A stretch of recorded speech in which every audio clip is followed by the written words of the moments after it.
Hello everyone, I hope you're having a wonderful day. Today we're diving into a heart-stopping moment. Yuri comes home to a locked, silent house, and then receives a mysterious call that sounds like his missing mother, who is warning him to stop searching. And where is Mrs. Nghia really being hidden? If you enjoy the story, don't forget to subscribe to the channel so you won't miss the next episode.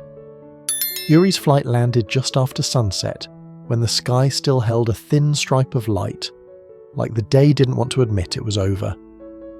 He walked through the terminal with his jacket half on, his phone already in his hand, and the same thought looping in his head like a prayer. I'll hear her voice the moment I call. Ring, ring, no answer. Yuri frowned. Not in anger, but in quiet concern, and tried again. Still nothing. He stopped beside a pillar while travellers streamed around him and stared at the screen as if it could explain itself. His mother didn't ignore him, not unless something was wrong. He texted, "Mum, I'm back. I'm on my way home. Delivered." No reply. A tight, familiar worry settled in his chest. Yuri exhaled slowly, then lifted his suitcase and kept moving. Faster now, but controlled, like he didn't want panic to take the wheel. Outside, the evening air was cool and damp. The taxi ride home felt longer than it should have, each red light stretching his nerves thinner. Streetlights slid across the window and flashed briefly over his face, showing the same thing again and again, worry he was trying hard to hide. His mind replayed the last call with Mrs. Nghia. Her voice had been soft, a little tired, and almost too bright, like she was forcing sunshine into a cloudy room. "I'm fine," she'd said. "Focus on work. Don't worry about me." He'd believed her because he wanted to. Now he wondered if she'd said it because she needed him to believe it. The taxi slowed.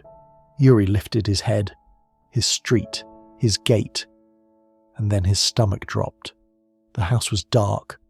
Not the peaceful dark of someone sleeping. This was the heavy dark of a place that had shut itself down. The porch light was off. The curtains were still. The yard looked untouched, like time had been holding its breath. Yuri paid quickly, stepped out, and walked up with his suitcase rattling behind him. Then he saw it. A padlock on the gate. Yuri froze. For a second, his mind refused to accept it. Like locks belonged to strangers' homes, not his. He reached out and wrapped his fingers around the cold metal bars, leaning in to search the windows for a sign. Any sign. Nothing. He climbed the steps and knocked. "Mom?" he called, voice steady but thin. He knocked again, a little firmer. "Mum, it's me." Silence. Yuri swallowed hard and tried the handle. Locked. He stood there, staring at the door, breathing shallowly, like the house had become something he didn't recognize. He called again. Ring, ring. No answer. Yuri's shoulders rose with a slow inhale. He didn't slam his fist. He didn't shout. That wasn't him. Instead, he pressed his palm lightly against the door, as if gentleness could reach through wood and bring her back. Then he heard footsteps behind him. Yuri turned. Tuttier stood at the edge of the walkway, hair pulled back, her face pale under the street lamp. Her eyes were glossy with worry, and the moment Yuri saw her, something in his expression softened, like his heart recognized safety even in the middle of fear. "Tuttier," he said quietly, "you're here." Tuttier took a careful step forward. "Yuri, I came earlier. I tried to find your mother." Yuri's chest tightened, but he didn't let it spill into his voice. He moved toward her, gently, like he didn't want to frighten her with his fear. "Okay," he said, calm as he could manage. "Tell me everything. Start from the beginning." Tuttier blinked, surprised by how steady he sounded. She nodded, swallowing. "I went to the door. It was locked like this. I knocked, called, checked the windows. Nothing." Yuri listened without interrupting, eyes fixed on her face, reading between her words, catching every tremor. "And the neighbors?" he asked softly. Tuttier's voice shook. "One of them said she hasn't been seen for days." Yuri's breath caught, but his first instinct wasn't anger. It was care. He reached out, lightly touched Tuttier's wrist, grounding both of them. "Thank you for staying," he said. "I'm sorry you had to face this alone." Tuttier's eyes filled. "I didn't want you to come back to this without someone here." Yuri nodded, a silent kind of gratitude passing between them. He turned back to the house, scanning the yard again, noticing what fear had almost made him miss. The herb pot by the steps, leaves curled and wilting. A broom leaning against the wall like someone had set it down mid-motion. Yuri stared at the plant for a long moment. His mother loved those herbs. She treated them like they mattered. If she'd left them like that, then she hadn't been home, not even to water them once. Yuri closed his eyes briefly, then opened them with quiet resolve. Tuttier stepped closer. "Yuri, there's more." Yuri looked at her. His voice stayed gentle. "It's okay. Tell me."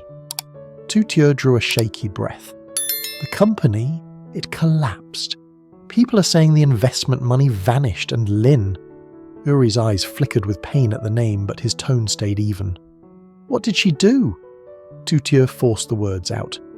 "They're saying Lynn took the capital and fled." Yuri didn't lash out. He didn't curse.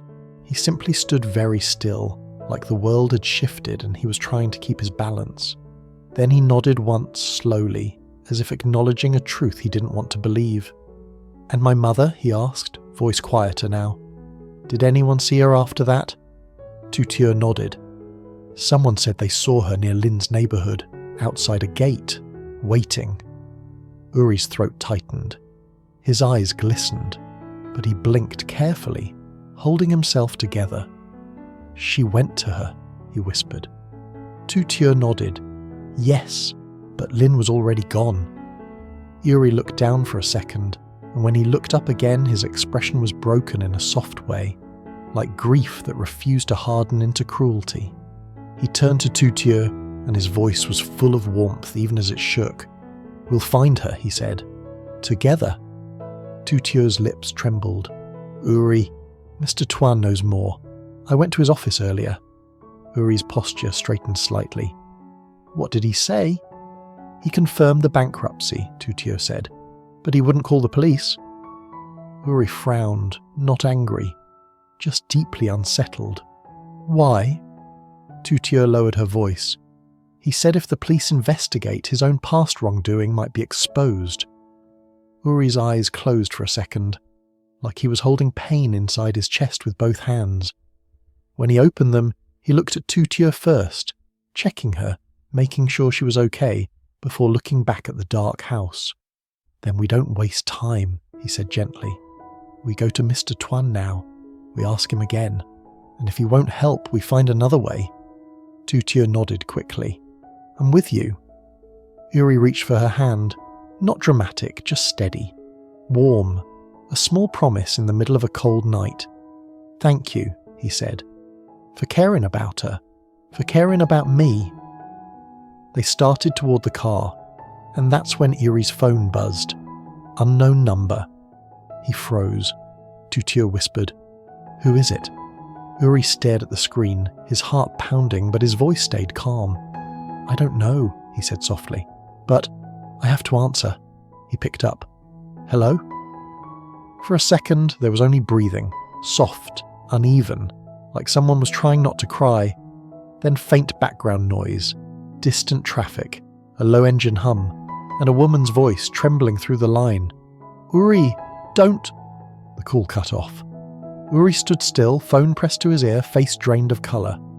Tuttier's whisper shook. "Was that..." Yuri lowered the phone slowly and looked at her. His eyes were wet, but his voice was tender, almost reverent. "That was my mother," he said, "and she's trying to protect us." He squeezed Tuttier's hand gently, like he was anchoring her, and himself. "But we're bringing her home," he added, "no matter what it takes." Yuri didn't move for a full second after the call ended. Not because he was frozen with fear, because he was listening, as if, in the silence that followed, his mother's voice might somehow return, as if the air might replay those two trembling words and finish the sentence she never got to finish. "Yuri, don't what? Don't come looking? Don't trust anyone? Don't go to Mr. Tuan. Don't tell Tu Tieu. The possibilities wrapped around his chest like a tightening ribbon. Tu Tieu stayed close, her hand still in his. She didn't demand answers. She didn't panic out loud. She just looked at him with steady, aching concern, the kind that said, "Whatever this is, you're not carrying it alone." Yuri exhaled slowly, then turned his phone screen toward her. "Unknown number," he said quietly. But that voice. Tu Tieu nodded, swallowing hard. It sounded like her. Yuri's eyes glistened, but his tone stayed gentle. "She's alive." That single sentence, simple, fragile, held them both upright. Tu Tieu's shoulders trembled with relief and fear at the same time. "If she called you, that means she wanted you to know something," Yuri nodded, and she cut it off fast. Like she was scared. Tu Tieu's jaw tightened, or like someone was near her. Yuri didn't answer immediately. He looked back at the dark house one more time, and his expression softened with a kind of heartbreak that didn't turn into rage. "She always tries to protect me," he murmured, "even now." Tu Tieu squeezed his hand lightly. "Then we protect her back." Yuri's gaze lifted to meet hers, warm, grateful, and quietly determined. "Yes," he said, "we do."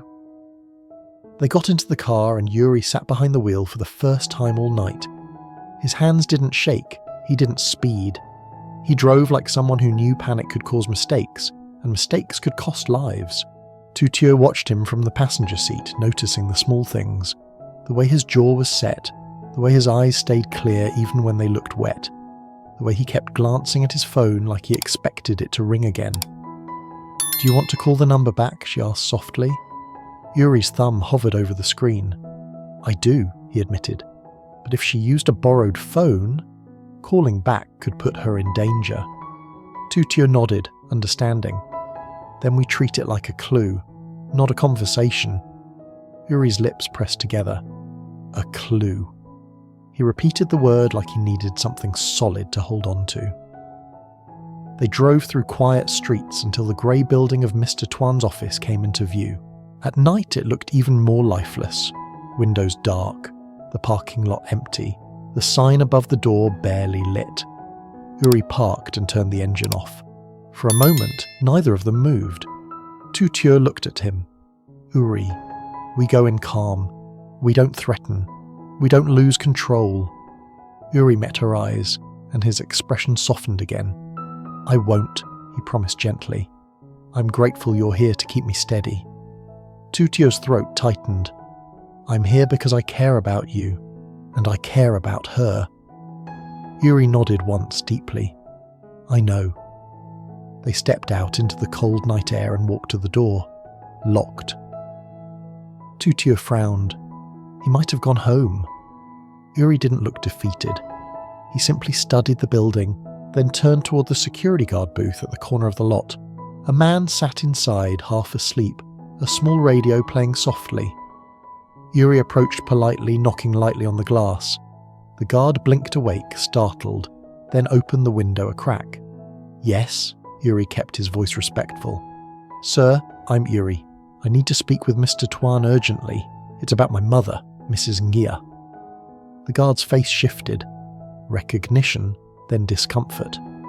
"Mr. Tuan left earlier. He said not to let anyone in." Yuri nodded calmly, as if he'd expected that. "Can you tell me where he went, or how to reach him?" The guard hesitated.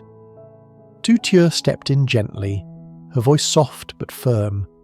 "Please, a mother is missing. We're not here to cause trouble." The guard's eyes flicked between them, then lowered as if weighing the right thing against the easy thing. Finally he sighed. "He went to the back warehouse. He said he had to move some files." Yuri's heart tightened. "A warehouse?" The guard nodded. 2 blocks east. Old storage. He rents it. He goes there when he doesn't want people seeing him. Tu Tieu's stomach dropped. "That sounds suspicious." Yuri didn't argue. He simply thanked the guard. "You did the right thing, thank you." They got back in the car. Tu Tieu's fingers twisted together in her lap. "Yuri," she said quietly, If he's moving files at night, it's because he's afraid of something. Yuri's eyes stayed forward, focused. Then we'll be careful. Tuttier glanced at his phone. Your mother's call, and now this. It's like we're being pulled toward a bigger secret. Yuri's voice softened. If the secret is hiding her, we pull it into the light. The warehouse was exactly what the guard described. An old building with a rusted gate and a flickering security light that made shadows jump across the pavement. Yuri parked at a distance, not right in front. Tuttier noticed that and felt a small surge of pride in him. He was careful, not reckless. They walked up quietly. A faint sound drifted from inside. Paper shuffling, a drawer sliding, someone moving quickly. Yuri held Tuttier's gaze for a second, silent agreement. Stay close. Stay safe. Then he knocked, not aggressive, just firm. The sound inside stopped. A beat of silence. Then a voice, strained. Who is it? Yuri answered clearly. Mr. Tuan, it's Yuri. A pause. The door unlocked. Mr. Tuan opened it just enough to look out, his face pale under the harsh warehouse light. When he saw Yuri, his expression flickered with shock, and something else too. Guilt. Yuri, he whispered, you're back. Yuri nodded, voice calm. I came home. My mother is missing, and she called me from an unknown number tonight. Mr. Tuan's eyes widened. She called you? Tuttier watched his reaction closely. It didn't look like relief. It looked like fear. Mr. Tuan swallowed hard. Yuri, you shouldn't be here. Yuri's voice stayed gentle even as it carried weight. I'm here because she's my mother. Mr. Tuan glanced past Yuri to Tuttier, then lowered his gaze. Tuttier stepped forward slightly. Why are you moving files at night? Mr. Tuan's jaw tightened. Because everything is falling apart. Yuri didn't accuse. He didn't raise his voice. He just stepped closer, eyes steady. Then stopped letting it fall on her. That sentence hit the air like a quiet hammer. Mr. Tuan's shoulders sagged. He opened the door wider and let them in. Inside, the warehouse smelled like dust and cardboard. Metal shelves lined the walls stacked with boxes and binders. On a folding table sat a messy pile of documents, bank statements, contracts, handwritten notes. Evidence, not just of loss, of decisions, of names, of money that had moved like a snake. Mr. Tuan rubbed his forehead. Yuri, I didn't want you to see this. Yuri glanced over the paperwork, eyes scanning quickly. I don't want to see it either, he said softly, but I will, if it helps me find her. Tuttier noticed a small stack of envelopes near the edge of the table. Some were unopened. One had Mrs. Nghia's name written on it, in a handwriting that looked shaky. Tuttier's breath caught. That. She reached for it. Mr. Tuan moved fast, blocking her hand. Don't. Yuri's voice was still gentle, but it sharpened. Why? Mr. Tuan's eyes darted, panicked. Because if you read that, you'll understand why she disappeared. Yuri's chest rose and fell slowly. Then I need to understand. Mr. Tuan stared at Yuri for a long moment, like he was watching a son become a man right in front of him. Finally his hand lowered. Tuttier carefully picked up the envelope and slid out the paper inside. It wasn't long, just a few lines, but the first sentence alone made Yuri's face go still. Tuttier read aloud, voice trembling. Yuri, if you're reading this, please forgive me. I left because I don't want you to be dragged into this mess, and because someone told me if I stay, you'll be in danger. Yuri's breath caught. Tuttier kept reading. Don't look for me through the police. Don't trust Mr. Tuan. And please, keep Tuttier safe. The words hung in the air like smoke. Yuri's eyes lifted slowly to Mr. Tuan. Not with hatred, with heartbreak. Someone threatened her, Yuri said softly. Mr. Tuan's face crumpled. Yes, Tuttier's voice shook. Who? Mr. Tuan looked down at the table, and when he finally spoke, his voice was barely audible. Lin didn't run alone. Yuri's heart thudded.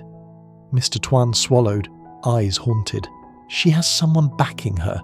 Someone who knows how to make people disappear without leaving a trail. Tuttier's skin went cold. Then Mrs. Nghia is in real danger. Yuri didn't panic. He didn't shout. He reached across the table and gently took Tuttier's hand again, grounding both of them like he always did. Then he looked at Mr. Tuan, voice calm but unbreakable. "Tell me everything you know," Yuri said. "Right now." Mr. Tuan's lips trembled. He nodded once. "There's one place. She mentioned it before she left." Yuri leaned in slightly. "Where?" Mr. Tuan hesitated, then whispered the answer like it was cursed. "The east side, an abandoned house. Lynn used to meet someone there." Tuttier's eyes widened. "The east side?" Yuri's gaze didn't waver. "Then that's where we go." "Mister." Tuan grabbed Yuri's sleeve, desperate. "Yuri, please! Don't! If you go there, they'll know you're coming." Yuri looked down at Mr. Tuan's hand on his sleeve, then back at his face, and when Yuri spoke, his voice was gentle, almost kind. "They already know," he said, "because my mother already called me." He released Mr. Tuan's grip carefully, like even now he didn't want violence in his hands. Then he turned to Tuttier, eyes warm despite the terror pressing in around them. "Are you with me?" he asked softly. Tuttier didn't hesitate. Always. They walked out into the night, the cold air biting harder now, the city lights farther away, the road ahead darker. Yuri started the car. Tuttier watched the warehouse shrink behind them in the mirror, and her heart pounded with the weight of what they'd just learned. A threat, a warning, a mother trying to protect her son by disappearing. Yuri's phone buzzed again. Unknown number. Yuri's breath caught, but his hand stayed steady on the wheel. He answered on speaker. "Mum?" he said softly. This time the voice that came through wasn't hers. It was a woman's laugh, low and cruel, like a door closing.